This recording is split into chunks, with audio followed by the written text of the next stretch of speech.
Hello, everyone. Welcome to Conversations 3X, presented by IE Horizons. I'm Kamaljeet, your host. And if you have watched my videos and podcasts before and liked them, please do like and subscribe to my channel. It will help me spread my message to a greater audience on peace, harmony, and respect for all. Today, I am talking to Koyali Burman. We have spoken to her before also. Koyali Burman is the co-manager of Vancouver Local Immigration Partnership and a United Nations Diplomacy Fellow. She has a decade of experience in immigration and settlement and expertise in stakeholder engagement, community research, monitoring, and evaluation, both locally and internationally. She came to Canada as an international student and understands what are their challenges. She has also navigated her life as a global citizen here. While working and living here, she has also developed interest in the topic of global citizenship.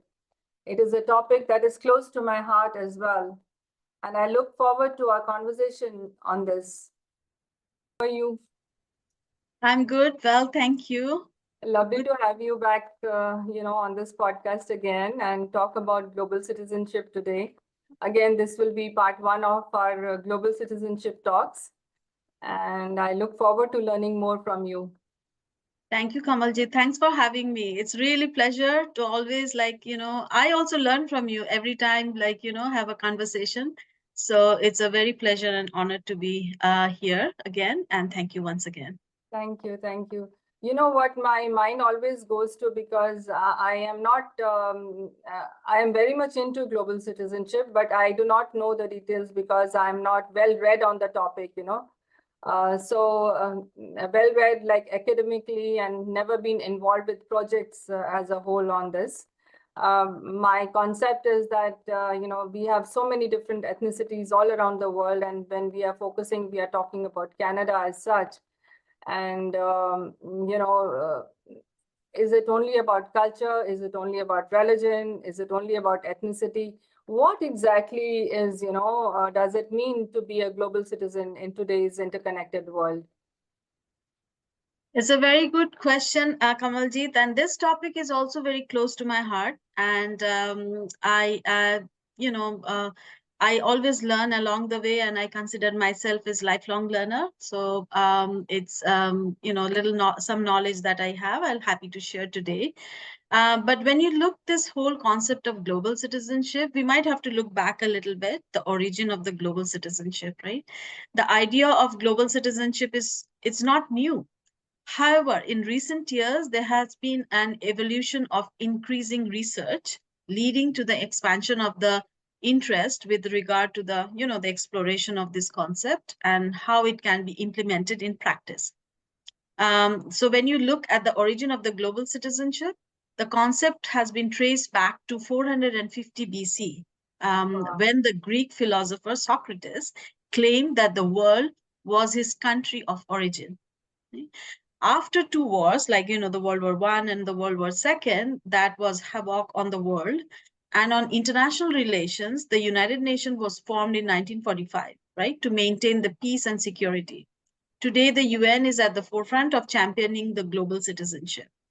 So it has promoted the concept through various means, such as sustainable development goals, which many of us know as a collection of 17 interconnected targets set in 2015 to achieve by 2030. So this kind of a little bit of an origin of the global citizenship that I can able to share with you. But this is a concept that I guess most of the people practice in their work, but they may not know this is what it is, right? But there is a lot of research happening. There has a lot of research been done every day, and global citizenship can be seen from different angles. Yeah, so how is your journey to global citizen, this particular aspect of life, I would say a concept in life, a very important concept, shaped who you are today? How does it, how do you maneuver your life based on this? So this one, with answering this question, so maybe I'll look a little bit, say, about what does global citizenship means to me, right? So global citizen to me is understanding of humanity that transcends national, cultural, and even religious boundaries. It entails recognizing our interconnectedness with all people, accepting the responsibility to safeguard, the well-being of our planet and also the fellow human being.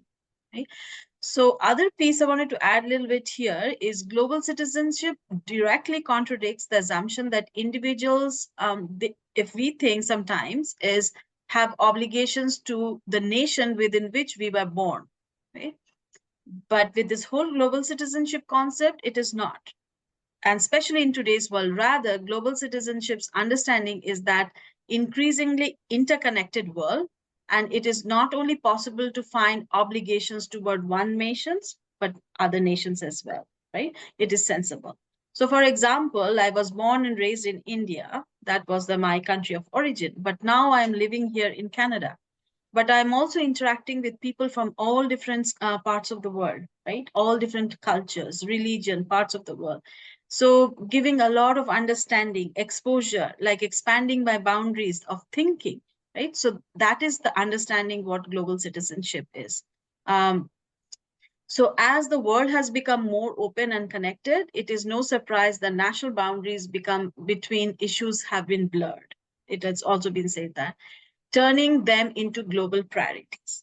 So now when I look back, my journey to being, understanding what global citizenship is, and still I'm also understanding, has been profoundly shaped by my experiences, my responsibilities, and with the diverse cultures that I've engaged throughout my, in my daily life, but also in my career as well, right? So, and how that journey has influenced me, like for example, I can say that, having a diverse professional and academic experiences, like the first exposure was when I was at UBC. Started working there as like student. Then I started working as a coordinator for a very important vital project called Global Citizenship, which is one of the strategy for internationalization of UBC, right? So during that time. So I was the coordinator, and that's how I got exposed to that whole concept of global citizenship. And it was from the Vice President Students Office, right? So that it started. And then in my career currently, over a decade now, working in the immigration and integration sector has allowed me to understand the complexity of migration and the importance of creating an inclusive community. Right. So this is all like, when you talk about migration, you think about migration, work around migration here is all about interconnectedness. Because people come from all different parts of the world, how people are connecting, interconnected. And the other piece in the international arena, I've been have an exposure with the United Nations, diplomacy fellowship, um, and also attending international conferences. Then also I had worked some projects internationally with the Commonwealth countries in Sub-Saharan Africa and Southeast Asia. So all this, and also being as a, working now as a on the board as a vice president, United Nations Canada, so Association Canada. So all this have really allowed me to little bit start knowing more about some of the global issues like the climate change, poverty, human rights, and that has really expanded my worldview, right? So helping me to see beyond local or national concern, but recognizing that interconnectedness of the global challenges. Like, any challenge you cannot solve on its own. It has to be all many people around it to solve together, right? So it helped me. The other piece is continuous education. I would say that, like being, I always have a passion for lifelong learning. I'm constantly seeking to educate myself about different cultures, being aware of the global issues, and then trying to create some innovative solutions to complex problems through my projects. Yeah. So the little way that I could do is in my work area as well. And also like, in through all this has really helped me in my personal growth moving forward. Like, I have become more resilient. I have been being more adaptable, and then also understanding people, where they are coming from, listening to them. So having an empathy and compassion, I think these are some of the things that I strive to achieve. I try to strive to achieve even, like, but this is kind of everyday life. I do also volunteering, make time to volunteer in the locally as well as globally. So all this brought me a little bit of a broadened, worldview, and hoping to be more responsible locally as well as globally, taking up some of the issues. So, in terms of economic barriers and level and different strata where globally that people are living in different conditions, and I'm quite sure their ethnicities and their cultural background also has a take in that. It does influence their economic barriers also. So, how can individuals balance their national identity and, with a kind of a global perspective? This is, yeah, this is like, this is all also have like, 'cause sometimes I feel that how do I balance, like coming from my own perspective. But I feel like, I believe culture is the heart of one's own individual identity, right? And the national identity as well as being, right? So balancing national identity with the global perspective involves recognizing and valuing one's own cultural heritage, but also embracing and also respecting others as well, right? And embracing the interconnectedness of the world. So some of the ways that, like, I try to do, this is my own personal journey, is like education and awareness, like staying informed about the global events, what's happening, global different types of cultures and the issues, and understanding different perspective that can enhance the empathy and the global awareness, right? So that's one. um, the other piece is being open to integrating aspect of other cultures into your life. This can create more inclusive and enrich personal identity, right?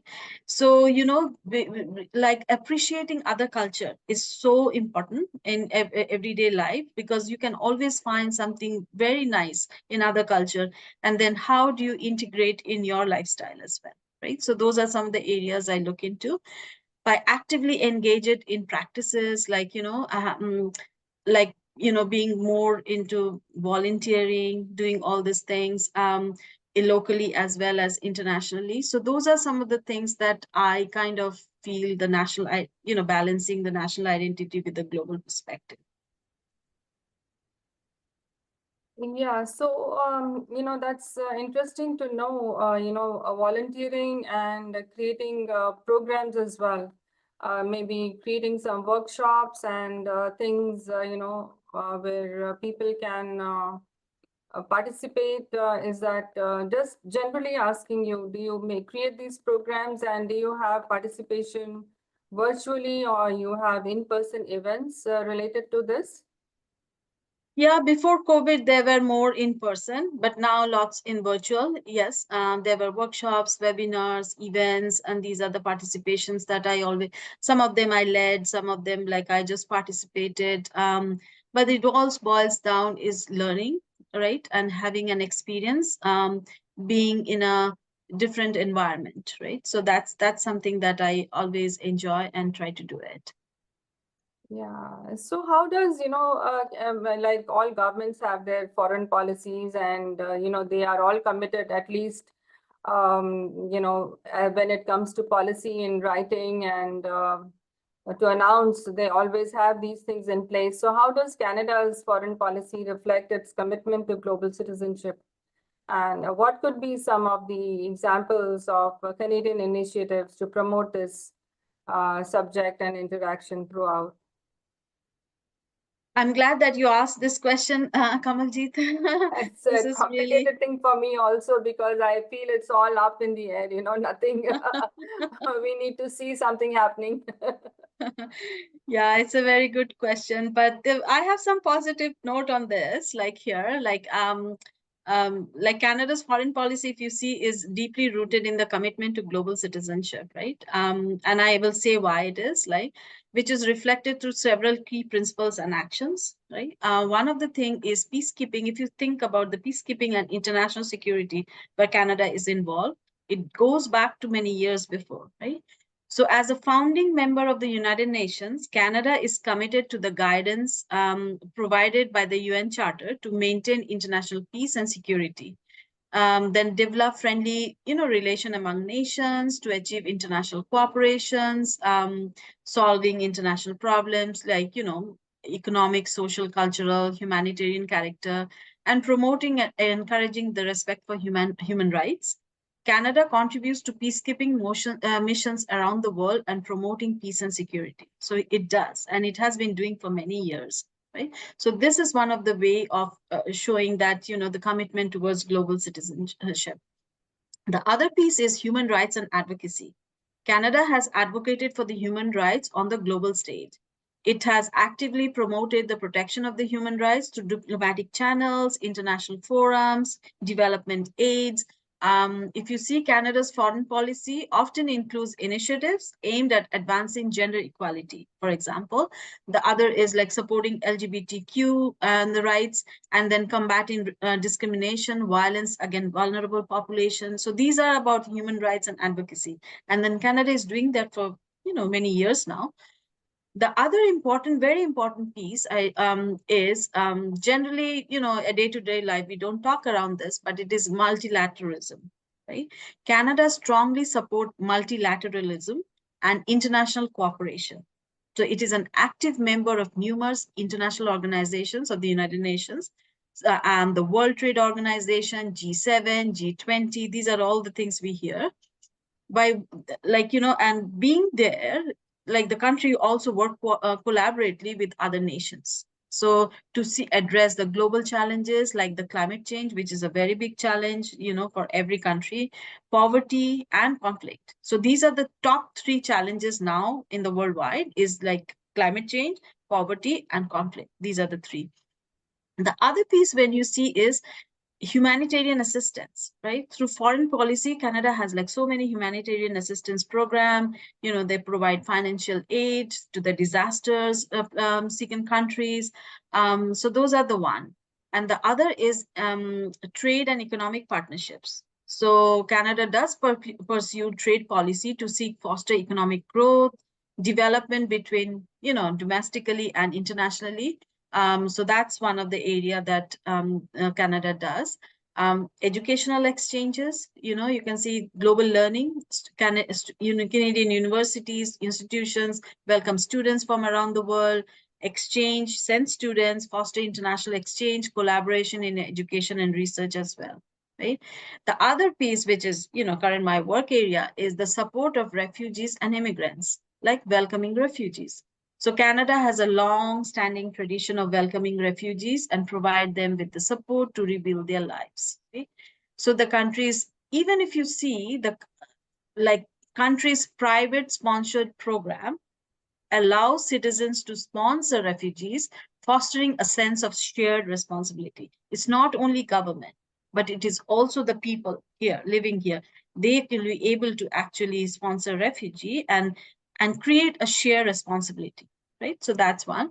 And that's inclusive. A good one, actually. I totally agree. And this is so important because so many people who are stuck, and at least even a few of them, if they can be supported by the sponsors in Canada, goes a long way, because you help one family and then they can bring their families, it is a little bit of a chain, but then very helpful. And these people are hardworking, they work and they contribute to the economy. So it's a very good program. Yeah.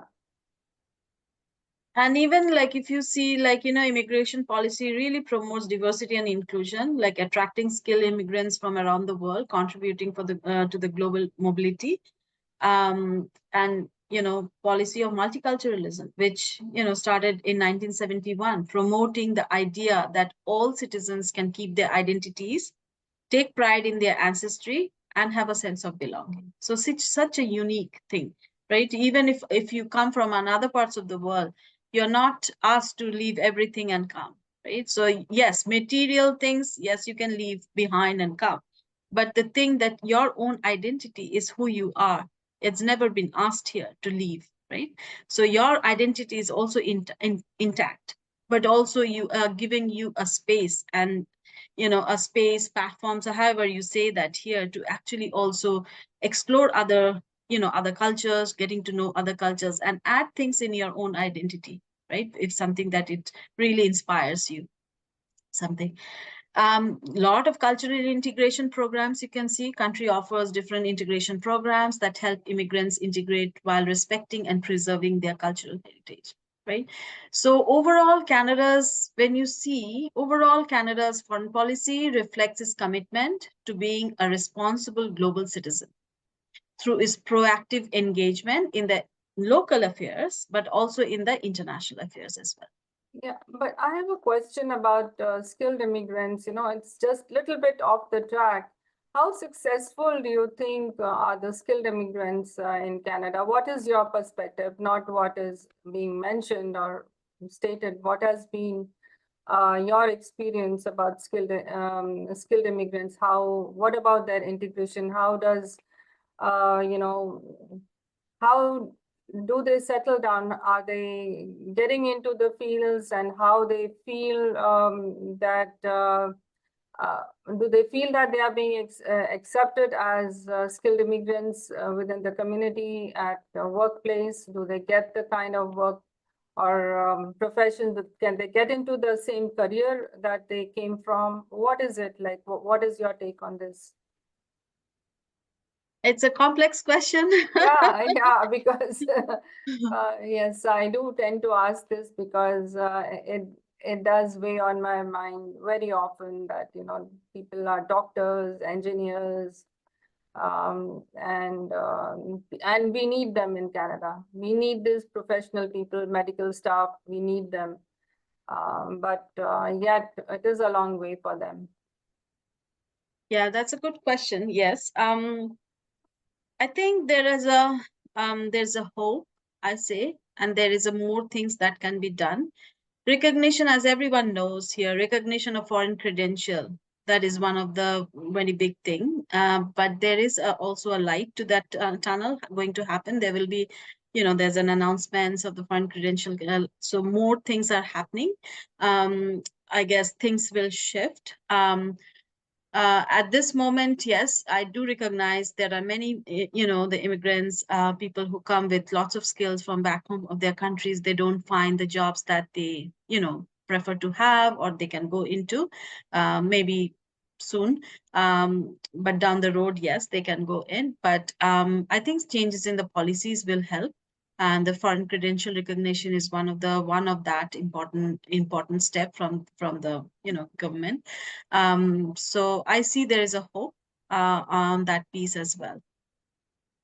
I remember last time you also mentioned mentorship is very important. If they can find mentors, then they are able to navigate their careers better, professionally better, so that was another thing that I remember that, and I felt that was very important. Yeah. So, talking about policies, so how do these, at least Canadian government policies impact or, the development of global citizenship? What is your perspective on this? The government policies, when you see the government policies, is largely support the development of the global citizenship through multiculturalism, inclusive immigration policies, international aid, environmental commitments. So these are the areas that impacts. So some of the policies, like important legislation. Another thing is like any specific policy or legislation that promotes international cooperation, global responsibility. Yes, I can say that is the immigration and refugee policies, right? So Immigration and Refugee Protection Act, IRPA, which is in 2002 happened. This act governs the Canada's immigration and refugee policies, promoting humanitarian efforts to provide protection to the refugees and enabling the admissions of immigrants who contribute to the economic, social, and the cultural fabrics of the Canada. So yes, there are some good policies that really, has impact for the individuals, those who are living here in Canada. Yeah, this is,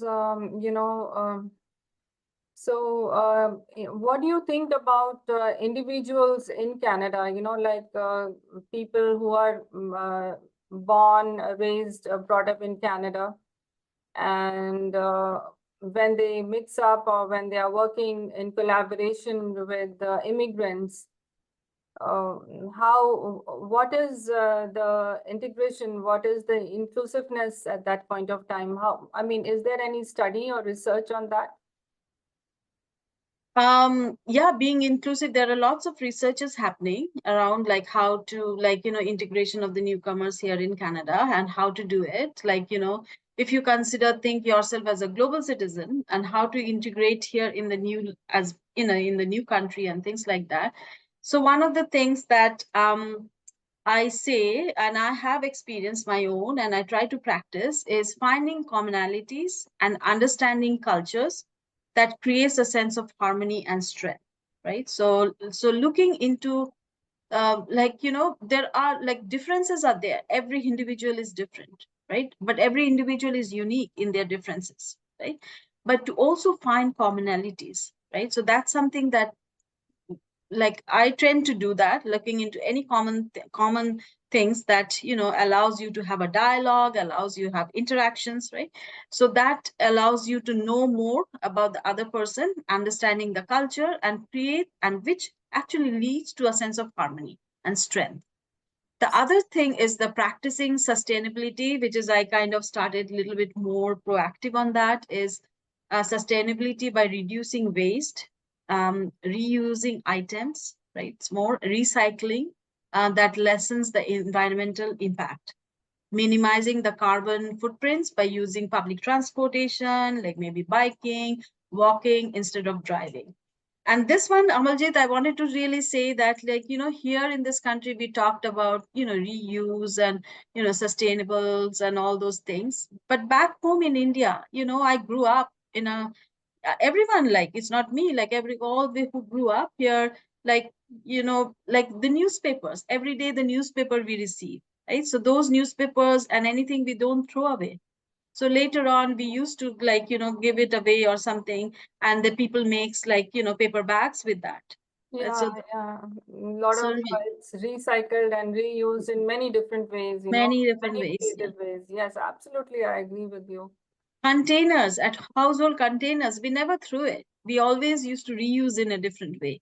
So so the reuse was actually just integrated in our own life, things that we don't waste, right? So that's something that I still try to follow here. The other piece is also this is also I try to practice, is something ethical and sustainable companies, like choosing to buy from companies that prioritizes ethical practices such as environmental sustainability, like fair labor practices, and promotes more just and sustainable global economy. So this is very important. Also looking into buy local. So if you buy local, you are actually bringing that sustainable global economy into practice, right? So that is something, it's an important way to do. The other is, this is something other day I was thinking, actually, do I practice and do I see people practice, is the practice of responsible tourism. We all travel, we all leave carbon footprints all over the world, definitely. When traveling, respecting local cultures, support local economies there by buying from the local businesses, not buying from a corporation, bigger, general stores, chain stores, but buying from those little shops, right? Like boutique shops, like small shops, local economy, and minimize the environmental footprint. So this is something that we need to be a little bit more mindful on that. More mindful about that, yeah, more cautious, and remember, be very, yeah, we should pinch ourselves at that point of time, and that's what I feel. So, are there any specific policies or legislations that promote international cooperation and global responsibility, for people, Yes, I especially, guess Yes, the one thing that comes to my mind that I had mentioned before is the immigration and refugee policies, which was like, the immigration and countries' immigration and refugee policies promoting humanitarian efforts by providing protection to the refugees, enabling the admission of the immigrants, and to contribute to our local economy, culture, and social here in Canada. If you see the government assisted refugees coming in, so that is actually a collaboration with UNHCR, Canada's collaboration with the UNHCR. So that's where, the international cooperation happens. So yes, that is one just example that I'm giving: Immigration and Refugee Policies. Protection Policy Act, which started which happened in 2002. Yeah, so that was a lovely talk, Koyali. What guidance and what are your thoughts on us as individuals, individual Canadians? How can, we contribute to global citizenship?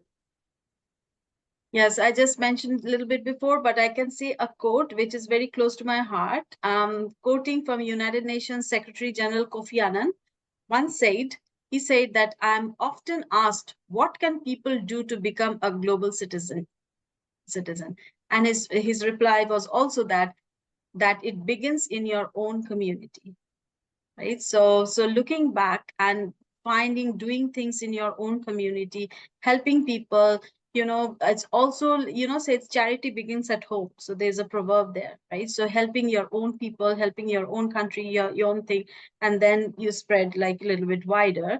So that's how, I see that happening. And as I mentioned, finding commonalities and understanding cultures, seeking ethical, buying, from companies that practices social responsibility, practice responsible tourism, and all this. But all I say and all I think is global citizenship is all about interconnectedness, sense of belonging, as well as and also respecting not respecting not the human beings but also the planet as well, right? So having that, keeping that in mind. The other thing that one of my I look up to Mother Teresa, um, and her work as well. If you see all around, there's so much conflict happening, right? Peace is eroding in the world, and even internally here, locally, everything. There's so much eroding. So, like this quotes, I remember that if of her, Mother Teresa, if you all know, Nobel laureate, she said that, and I had a happen chance to actually meet her. Wow, that's a big blessing. I consider it I as a big know, blessing. very inspiring, and I feel truly blessed. And once she said that if we have no peace, it is because we have forgotten that we belong to each other. Right. Yeah. So interconnectedness and sense of belonging that's exactly what boils down to global citizenship. Absolutely. So this is what I can think of my some knowledge that I have with global citizenship. Yeah. Peace is an amalgamation of everything, like global citizenship, interconnectedness, inclusiveness, name it, sustainability. Everything leads to peace. One has to be very mindful about that. It was lovely talking to you, Koyali, again. And I look forward to our second episode with a more detailed. I'll have to prepare myself as well and have a nice conversation with you on that. Well, thank you, Kamaljit. It's always pleasure to have a great conversation, but you also make me think. Like when you're posing questions, you're making me really think that, what is this concept? And I look back and reflect and things and then I look into whether do I practice and, what I say. And I try to do just, as being human being, we all make mistakes, but that's, but having always talking with you is very enlightened, and I feel very happy to be part of this. Thank you. Thank you. I look forward to meeting you again. Thank you.